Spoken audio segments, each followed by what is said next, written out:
ইতিহাস সাক্ষী সেই ব্রিটিশ খেদাও আন্দোলন থেকে শুরু করে 2001 সালের 1 অক্টোবরের নির্বাচন পর্যন্ত ওলামারা যেখানে ঐক্যবদ্ধ হয়েছে সেখানেই বিজয় এসেছে।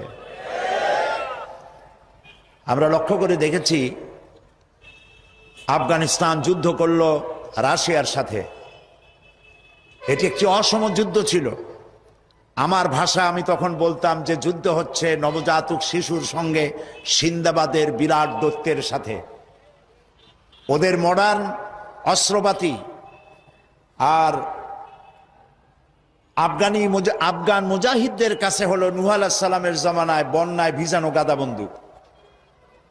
এই দিয়ে তারা লড়লেন।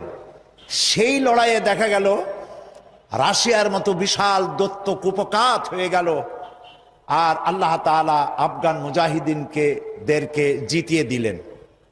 কেন দিয়েছিলেন? কারণ যুদ্ধ যখন লাগলো তখন সবাই পালানো শুরু করলো। ওই দেশটা জঙ্গল আর পাহাড় দিয়ে ভরা, সব পাহাড়ে জঙ্গলে সব পালাতে শুরু করলো। পালায় গিয়ে দেখলো ওলামারা সব এক জায়গায় এসে গেছে। ওই সব ওলামা যারা একজন আর একজনকে দেখতে পারে না, দেখলেই রুমাল দিয়ে মুখ ঢাকে, সালাম দিলে জবাব দেয় না। ফতোয়া দিয়েছিল সে কাফের 5 কারণে, উনি কাফের 3 কারণে, আর উনি কাফের 17 কারণে। এদেরকে যারা কাফের না মনে করে তারাও কাফের। আর ওই সব কাফের মরে গেলে তাদের কবরের উপর যে ঘাস হয় সেই ঘাস যে গরুতে খায় সে গরুও কাফের। এই রকমের ফতোয়াবাজি যারা করছিল তারা পাহাড়ে জঙ্গলে সব একজনের সঙ্গে আর একজনের দেখা হয়ে গেল, সালাম করলো, কোলাকুলি করলো। ব্যাপারটা ছিল এরকম, একজন বলছিল যে আমার ছেলেরা গেল মামু বাড়ি, মেয়েরা গেল নানা বাড়ি, বউ গেল তার বাপের বাড়ি, আমি গেলাম আমার শ্বশুর বাড়ি, যাই দেখি আমরা সব এক জায়গায়। এখন জঙ্গলের ভিতরে গিয়ে আলেম ওলামা সুন্নি বেদাতি এইটা সেইটা সব এক জায়গায় হয়ে গেছে, কোলাকুলি শুরু হয়েছে। বলল যদি এই কোলাকুলি আগে করতাম তাহলে তো রাশিয়ার ভূত আমাদের ঘাড়ে চড়তে পারতো না। সুতরাং 9 বছর যুদ্ধ চললো। এই 9 বছরের অসম যুদ্ধে ওলামাদের ঐক্যের কারণেই আল্লাহ পাক আফগানের মুসলমানদেরকে ইসলামী রাষ্ট্র প্রতিষ্ঠার সুযোগ করে দিয়েছিলেন। আবার যে পতন ঘটলো তাও মুজাহিদ আলেমদের মধ্যে যখন তাফরিকার সৃষ্টি হলো, ইখতিলাফ তৈরি হলো, একে অপরকে সন্দেহ করলো, দেখতে পারলো না, ভালো লাগলো না, সালাম কালাম করলো না, আবার কপাল পুড়লো, আবার বুশ এসে এদের হুশ নষ্ট করে দিল। আফগান আবার চলে গেল আরেকজনের দখলে।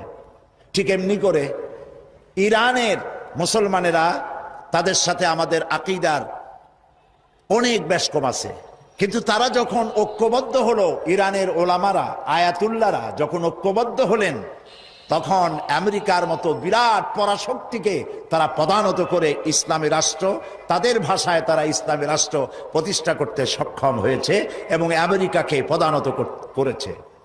এখানে আয়াতুল্লাহ খমিনীর একটি কথা আমার মনে পড়ে, কি সাহস তার! ইমান আকীদা যাই থাকুক, আকীদার প্রশ্নে আমরা আপোষ করব না, কিন্তু এই কথাটা তো বলতেই পারি। যখন আমেরিকা তাকে বলেছিল যে আমার দূতাবাস থেকে যে 56 জনকে গ্রেফতার করা হয়েছে আমেরিকান, এদেরকে ছেড়ে দাও, তা না হলে তোমার খাদ্য রসদ আমেরিকা থেকে যত সাহায্য যায় সব বন্ধ করে দেওয়া হবে।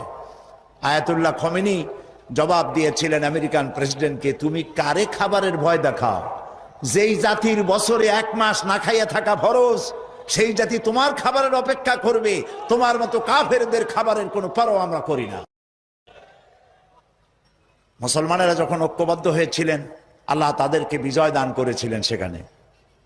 ঠিক এমনি করে পাকিস্তানে যখন সর্বশ্রেণীর ওলামায়ে কেরাম মুত্তাহিদায়ে আমল, মজলিস মুত্তাহিদায়ে আমল এ নাম করে যখন একটি সংগঠন কায়েম করলো, সমস্ত ফিরকার মাকতুবায়ে খেয়ালে সমস্ত আলেমরা যখন ঐক্যবদ্ধ হলো, পৃথিবীকে অবাক করে দিয়ে ইসলামী শক্তি সেখানে বিজয় লাভ করলো। ঠিক অনুরূপভাবে বাংলাদেশ বিগত সরকার এইখানে অত্যাচার করেছে আলেমদের উপরে, এবং সবচাইতে বেশি দুশ্মনী করেছে তারা আলেমদের সাথে। আলেমরা ছিল তাদের জীবনের দুশ্মন। যে কবি তার কবিতার মধ্যে লিখেছে, ফজরের নামাজ যখন, ফজরের আজান যখন শুনি মনে হয় যেন বেশ্যা তার খরিদ্দার ডাকতেছে। নাউজুবিল্লাহ।